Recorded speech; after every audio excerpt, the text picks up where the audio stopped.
Bonjour chers élèves sur une nouvelle vidéo de votre chaîne Défi Bac.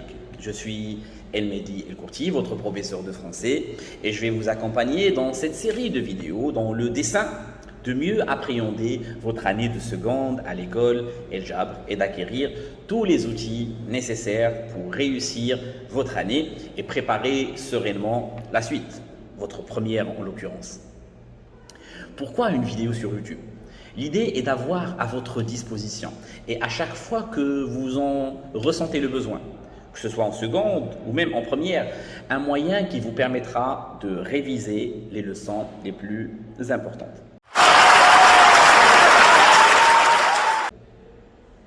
La vidéo que vous allez voir portera sur la contraction de texte. Elle est la première de deux vidéos. Dans celle-ci, je vais vous apprendre à rédiger une contraction de texte avec des exemples précis et assez accessibles. Dans la deuxième vidéo, nous allons pousser la chose un peu plus loin. Je ne vous en dis pas plus maintenant. Donc, pour cette vidéo, on va essayer d'y aller pas à pas, de la manière la plus simple possible. Mais avant, faut qu'on revoie les bases. Je vais faire une vidéo simple où je vais dire des trucs simples parce que vous êtes trop... La contraction de texte est une épreuve écrite du bac français pour les filières technologiques. Elle porte sur la littérature d'idées exclusivement. Oh my God! Wow! Il faut savoir que cette épreuve se fait au choix avec le commentaire de texte. Si le candidat choisit la contraction de texte, il doit également réaliser un essai. Ce dernier fera l'objet d'autres vidéos, bien sûr. Mais au fait, c'est quoi une contraction de texte? La contraction, et là le mot va être évocateur, le résumé d'un texte, est une reformulation, et j'insiste sur ce mot, synthétique d'un texte. Donc la contraction, elle consiste à ramener à l'essentiel un texte argumentatif, le plus souvent au quart de sa longueur initiale. Le texte fait approximativement 1000 mots. En le résumant au quart de sa longueur, ça vous fera 252 mots avec une tolérance de 10%, donc 25 mots en plus ou en moins. C'est un exercice qui nécessite un bon entraînement et un bon usage du brouillon durant ou bien pendant l'épreuve. Dans les grandes lignes, faire la contraction d'un texte consiste à réduire sa longueur selon les 4 principes suivants. Premier principe, conserver l'énonciation. Par exemple, si l'auteur emploie la première personne, votre texte doit aussi être à la première personne. Deuxièmement, il est impératif de suivre l'ordre des idées. Donc, il ne faut pas modifier l'enchaînement des idées de l'auteur ni ajouter votre point de vue personnel. Votre texte doit suivre précisément la structure et les articulations logiques employées par l'auteur. Troisièmement, il est recommandé de reformuler le texte. Ne reprenez pas les mêmes expressions employées par l'auteur, utilisez des synonymes, des périphrases, des termes génériques, des termes spécifiques. Et en dernier lieu, il faut réduire au quart. Là, je pense que c'est assez clair, non? Ok. Maintenant, méthodiquement, comment procéder? Comment doit-on faire? Déjà, il faut savoir que mes explications seront illustrées d'un exemple précis de contraction de texte, histoire de rendre tout cela un peu plus digeste, plus intelligible pour vous. Tout naturellement, la première étape est donc une étape de lecture. Il faut comprendre le texte et dégager la thèse. Pour comprendre le texte, il faut le lire, tout simplement, et pas qu'une fois d'ailleurs. La première lecture vous permettra normalement de déterminer son sujet. En effet, vous allez repérer le thème et bien sûr la thèse défendue. Dans le cadre de nos cours, comme œuvre pour explorer l'objet d'étude sur la littérature d'idées et la presse du 19e au 21e siècle, j'ai choisi pour vous le dernier jour d'un condamné de Victor Hugo. Vous vous en rendrez compte au fur et à mesure que l'année avance que je voue un culte à cet auteur. Vous aurez donc du Victor Hugo à toutes les sauces. J'ai décidé donc de choisir comme texte de départ à contracter un extrait de la préface de ce livre, Si le roman a été publié en 1829, la préface, cette préface pour être exact, n'y figure qu'à partir de 1832. Lisons ensemble ce texte, je l'ai sur ma feuille, je vais essayer de l'ajouter dans le montage final de la vidéo pour que cela accompagne ma lecture et que vous puissiez suivre assez sereinement. Il est aussi téléchargeable sur le lien que vous trouverez dans le descriptif. Allez, trêve de bavardage, on passe à l'abordage. J'attire quand même votre attention sur le fait que la lecture de votre texte inclut les informations véhiculées par le paratexte. Il faut donc le lire aussi. Victor Hugo, le dernier jour d'un condamné. La préface, 1832. Au fur et à mesure des éditions, l'auteur affirme la force idéologique du dernier jour d'un condamné. D'abord publié sous l'anonymat, le roman est aussitôt augmenté d'une première préface qui s'apparente à un dialogue de comédie, puis d'une seconde, en 1832, devenue aussi célèbre que le roman lui-même. Ceux qui jugent et qui condamnent disent la peine de mort nécessaire. D'abord, parce qu'il importe de retrancher de la communauté sociale un membre qui lui a déjà nui et qui pourrait lui nuire encore. S'il ne s'agissait que de cela, la prison perpétuelle suffirait. À quoi bon la mort?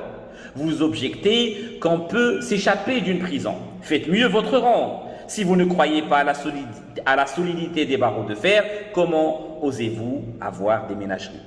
Pas de bourreau ou le geôlier suffit. Mais reprendons. Il faut que la société se venge, que la société punisse. Ni l'un, ni l'autre. Se venger est de l'individu, punir est de Dieu. La société est entre deux. Le châtiment est au-dessus d'elle, la vengeance au-dessous. Rien de si grand et de si petit ne lui sied. Elle ne doit pas punir pour se venger, elle doit corriger pour améliorer. Transformer de cette façon la formule des criminalistes, nous la comprenons et nous y adhérons. Reste la troisième et dernière raison, la théorie de l'exemple. Il faut faire des exemples, il faut épouvanter par le spectacle du sort réservé aux criminels, ceux qui seraient tentés de les imiter. Voilà bien à peu près textuellement la phrase éternelle dans tous les réquisitoires des 500 parquets de France ne sont que des variations plus ou moins sonores. Eh bien, nous nions d'abord qu'il y ait exemple. Nous nions que le spectacle des supplices produise l'effet qu'on en attend. Loin d'édifier le peuple, il le démoralise et ruine en lui toute sensibilité, partant toute vertu. Les preuves abondent et encombreraient notre raisonnement si nous voulions en citer. Nous signalerons pourtant un fait entre mille, parce qu'il est le plus récent. Au moment où nous écrivons, il n'y a que 10 jours de date. Il est du 5 mars, dernier jour du carnaval, à Saint-Paul, immédiatement après l'exécution d'un incendiaire nommé Louis Camus. Une troupe de masques est venue danser autour de l'échafaud encore fumant. Faites donc des exemples, le Mardi Gras vous rit au nez. Je suppose que vous avez tous pu déceler le thème, c'est bien évidemment la peine capitale. Et je suis certain que vous avez aussi distingué la thèse défendue par l'auteur. Victor Hugo veut démontrer l'inutilité de la peine de mort. Si vous y arrivez dès votre première lecture, tant mieux. Sinon, je vous recommande de procéder à une deuxième lecture. Cette deuxième lecture doit être accompagnée par les repérages suivants qui vont s'afficher sur votre écran et que vous ferez au brouillard. Et ce n'est pas une perte de temps, ça va nécessairement vous aider. Et si vous persistez à le croire, je vous dis tout simplement: Do it! Just do it! Alors, pour ces repérages, de quoi s'agit-il? Tout d'abord, les informations du paratexte, entre autres, l'auteur, le titre, la date, etc. Ce sont des éléments qui peuvent vous aider à mieux vous situer et à comprendre le texte. Puis, l'énonciation, les pronoms, les types de phrases, etc., de même que la modalisation, pour simplifier les procédés qui expriment directement ou indirectement un jugement. Troisième repère, Ce sont les indices d'organisation, autrement dit la disposition typographique, les connecteurs, etc. Et dernier repère, les indices lexicaux, c'est-à-dire les champs lexicaux, les expressions imagées, les jeux de mots, voilà. Essayez, s'il vous plaît, de renseigner ce tableau par vous-même avant de continuer la vidéo pour pouvoir comparer avec les éléments que je mettrai à votre disposition. Maintenant, pour le passage que nous allons contracter, je vous présente les repérages que j'ai réalisés.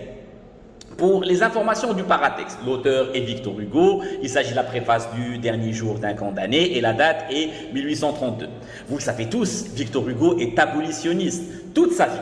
Il a lutté pour l'abolition de la peine capitale. L'on peut donc aisément dire que ce texte va naturellement dans le sens de cette thèse. Pour l'énonciation et la modalisation. Dans ce texte, nous constatons un dialogue fictif instauré entre l'auteur et ses opposants politiques et juridiques. Cette opposition se distingue à travers l'enchaînement des pronoms personnels « vous » et « nous », les phrases impératives et exclamatives, ainsi que les verbes impersonnels d'obligation, abondent et ça donne le ton de l'indignation. En effet, Victor Hugo est indigné et veut convaincre en affirmant sa présence par sa voix. Il intervient toujours en second pour mieux contrecarrer les arguments adverses et pour mieux développer sa propre démonstration. Deux thèses s'opposent alors, tout simplement. Voilà. Pour ce qui est de l'organisation du texte, la disposition en paragraphe et les tirés délimitent assez clairement les arguments. L'extrait présente 3 arguments successifs des partisans de la peine de mort auxquels répond Victor Hugo. Ces 3 mouvements sont explicitement marqués par les connecteurs logiques et les indices de hiérarchisation d'abord, mais reste la 3e et dernière raison. Pour les indices lexicaux, l'on peut faire remarquer que le lexique employé renforce l'opposition entre les deux thèses. D'une part, nous avons une sorte d'autoritarisme punitif, retrancher de la communauté, punir, se venger, etc. Épouvanter. D'autre part, nous avons une sorte de bienveillance améliorative, édifier, améliorer, par exemple. À ce moment de votre progression, vous pouvez mettre noir sur blanc la thèse et l'organisation générale de l'argumentation. Cela peut donner par exemple ceci, ça va s'afficher devant vous. Victor Hugo démontre l'inutilité de la peine de mort, sa démonstration en 3 temps fait alterner les arguments adverses et contre-arguments qui les réfutent. L'étape suivante consiste à schématiser la progression des arguments et de faire le plan détaillé de l'argumentation. Notez les arguments et les contre-arguments en les reformulant sur le brouillon et n'oubliez pas de repérer les liens logiques. Pour que la vidéo ne soit pas trop longue et pour que vous puissiez vous exercer en faisant le reste, je me contenterai dans cette vidéo de vous montrer comment faire pour les 2 premiers paragraphes de ce texte. Faites le reste donc chez vous. Pour les 2 premiers paragraphes, l'on peut structurer l'argumentation de la sorte. En grand 1, la thèse adverse, donc la peine de mort est nécessaire. Et en grand A, l'argument adverse qui vient renforcer cette thèse, il faut enlever les êtres dangereux de la société. En grand B, un contre-argument de Victor Hugo, la prison le permet. Et on peut diviser cela en petit a et en petit b. Un contre-argument des partisans de la peine de mort, on peut s'évader. Et un contre-argument de Victor Hugo, le geôlier, suffit tout simplement. Maintenant, rédigez un premier jet au brouillon en reformulant chaque argument du plan. Donc, tâchez de bien faire apparaître les relations logiques entre les arguments. Utilisez au maximum vos propres mots plutôt que ceux du texte. Cependant, ne cherchez pas des synonymes pour tous les mots du texte. Conservez certains mots-clés. N'oubliez pas de compter les mots et d'ajuster la contraction si nécessaire. Voilà, tout simplement la contraction des 2 premiers paragraphes de votre texte. Ça donne ce qui ressemble à ceci, ça va s'afficher devant vous. Votre première justification de la peine capitale, 2 points, elle préserverait la société des criminels. Or, nous prétendons que la prison est suffisamment sûre pour cela. Maintenant, à vous de rentrer en jeu et de me faire le reste en vous basant sur ce que je viens de voir avec vous. Vous devriez me rendre ce travail pour ce vendredi.